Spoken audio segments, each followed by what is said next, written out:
arcok meg én, a legrohadtabb arcok az egész északi féltekén. Veszett kutyák kergetik a farkukat ugyanúgy körbe-körbe, ahogy én szállok be hajnalban az utolsó gyönyörkörbe. Én megvakulok a fényben, én megsüketülök a zajban, de nem érdekel, voltam már ennél sokkal nagyobb bajban.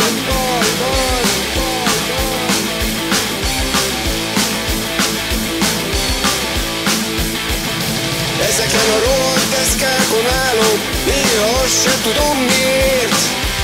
Félek túl nagy árat kér majd valaki a válaszért.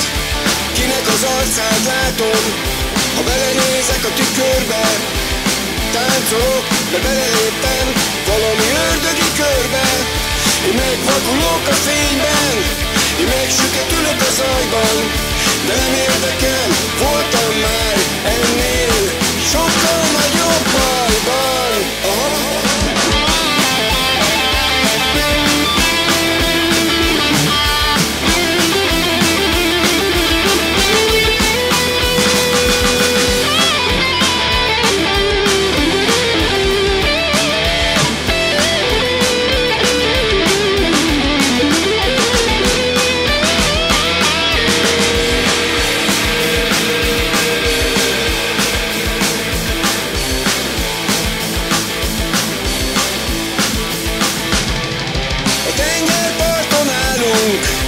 A lányok meg én, a legdögösebb arcok, mind a két féltekén.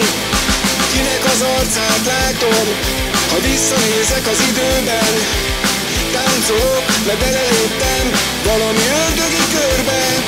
Én megvakulok a fényben, én megsüketülök a zajban, de nem érdekel, voltam már sokkal nagyobb bajban. Én megvadulok a fényben, nem megsüketülök a zajban, de teszek rá, ha leszek még ennél sokkal nagyobb bajban. Voltam